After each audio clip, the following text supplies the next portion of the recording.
Joe Lowery, reeling from your sartorial commentary there, let's hear about Chelsea. Xabi Alonso's Chelsea, who spent some money. Let's talk about it. Yeah, they very much have spent some money. I had Chelsea last year, and I think I had to take a deep breath before getting into the transfer action. We will have to do the same this time around. But first, where we left off with Chelsea last season, they won the Club World Cup. Seems like they could accomplish something in the league. And then they didn't. They really, really didn't. They finished 10th with 52 points. They lost in the round of 16 in the Champions League along the way. They fired Enzo Maresca after he flirted a whole bunch of times with Man City. Then they hired Liam Rosenior. Then they fired Liam Rosenior. Then they hired Xabi Alonso over the summer, which, again, we'll get to later on.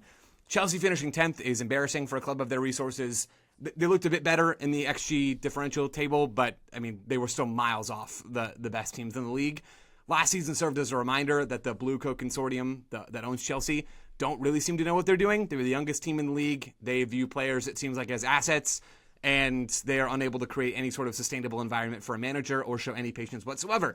Chelsea have been a mess. Will they continue to be a mess, or will they clean themselves up a little bit this season? Well, let's talk about what they did over the summer. I think maybe the thing that's most interesting to me, besides Xabi Alonso, is that maybe Blueco have learned a few things. I know I just went in with 2 feet, but I do think we're seeing some signs of that, which is a good thing for them. They are getting older after being so young. Again, the youngest team in the league last season.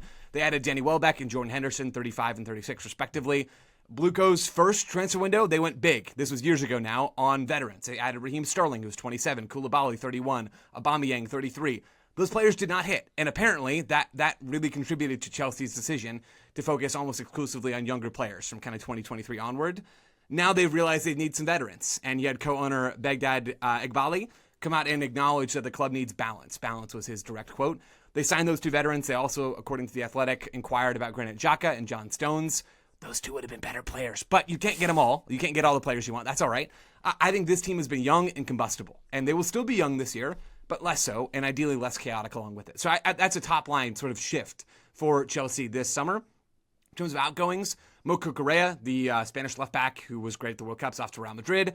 Andre Santos, the 22-year-old center mids, off to Manchester United. Trevor Chalobah, the 27-year-old center backs, off to Como. Alejandro Garnacho's off on loan to Aston Villa. Could be made permanent. We'll see what happens there. They also sold Tyreek George, the young winger, to Everton for 20 million euros. Wasn't really in the plans. Seems like they will sell Pedro Neto as well. There's a lot of buzz around Pedro Neto right now. We'll see what happens there. Not a done deal by any means, but it sounds like there's a number of interested parties in him, and it seems like Chelsea are willing to part ways. There's also been a whole will they won't they about City and Enzo Fernandez. Offers have been exchanged. Deadlines have been set. It's all been very dramatic. He's still a Chelsea player. I mean, if you had to make me pick, no one's making you pick. I'll say he will continue to be a Chelsea player, but really don't know. Man City could still come in for him before the end of the window. Nicholas Jackson could be on the way out as well, which I don't get it, man. I mean, the guy, maybe he's difficult to work with. I really don't know. I think he's a brilliant player who is good enough to be a starter for an elite level team. Apparently Chelsea don't agree. That's fine. I suppose they know more than I do. He could be on his way out. Aston Villa are apparently interested, and Chelsea seem willing to sell. We'll see what happens on that front. In terms of incomings, again, deep breath, everybody. Morgan Rogers, the 24-year-old attacking midfielder from Aston Villa. He was brought in for 138 million euros, the most expensive British player ever. Seems like truly insane money for me, but I think he's a good player. Like, I'm not trying to deny that. It's just elite, top-of-the-line money for a player who I don't think is that. But again, I think he will be good for Chelsea this year. They also brought in Marco Palestra, the 21-year-old right-back from Atalanta, for 57 million euros. I will just say this, and then I don't think I'll mention the finances again. For a team that was in financial warm water at the end of last season, that they spent 200 million euros on Morgan Rogers and Marco Palestra is mind-boggling to me. Like, I just don't understand it.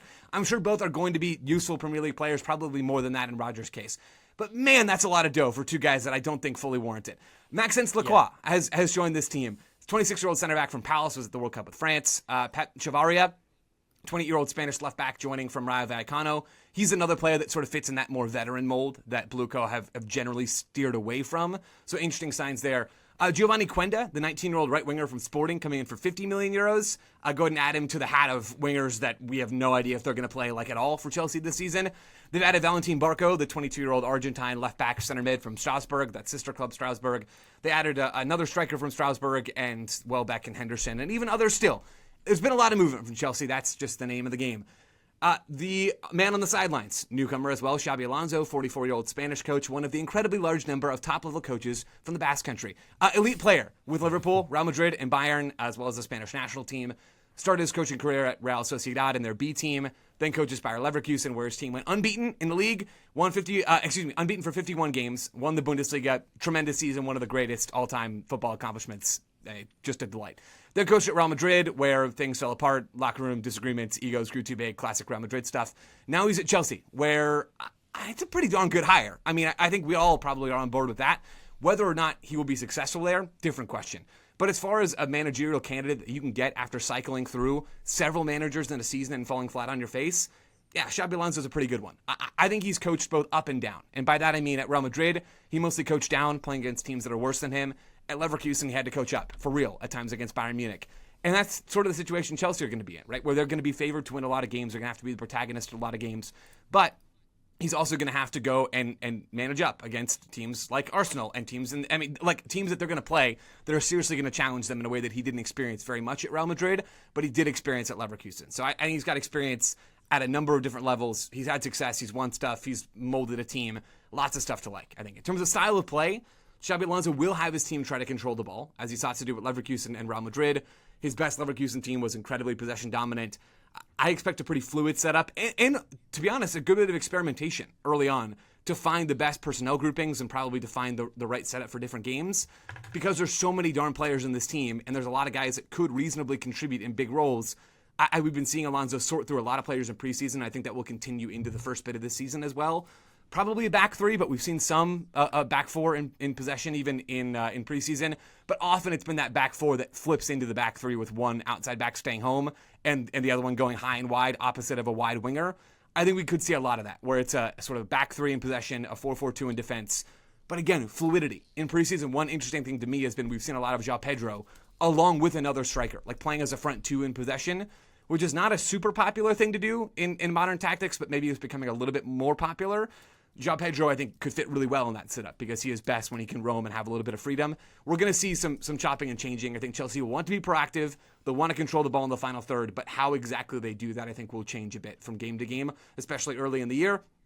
Key players, Robert Sanchez in goal. It seems like he's going to be the guy. Not 100% sure on that. Maxence Lacroix, I already mentioned him. Levi Colwill, another impressive center back who missed a bunch of last season after the Club World Cup. Wesley Fofana, Josh Archimpong, Joral Hato. I mean, tons of quality. Maybe Reece James could even play as an outside center back this season. He's going to invert and do lots of interesting things, Reece James, because he always does. Right wing back, you could be looking at Palestra or Gusto or James. Left wing back, Chavaria. Maybe Palestra can play there as well. You could be looking at even Neto if he sticks around. Center mid, Reece James, Caicedo, Enzo Fernandez, maybe. Lavia, Barco, Henderson. I mean, there's a lot of options in every spot. Attacking midfield and winger. Cole Palmer wasn't at the World Cup. Remember him? He's still quite good. Morgan Rogers, Esteval, who I think is brilliant. If he can stay healthy, I think he has elite potential.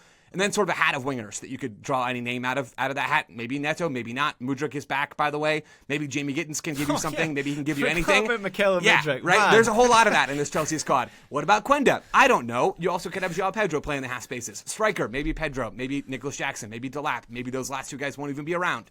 There's lots of good players here. And I do wonder, though, which ones are truly great, and if they have enough of those players to be a real contender, plus all the change, plus a new manager. There's a lot that's sort of something against them, but I do think on paper, it's a good squad, man. I know it did the exact same thing last season, but there's a lot of talent in this team, and there's a lot to like, I think, about a lot of this team.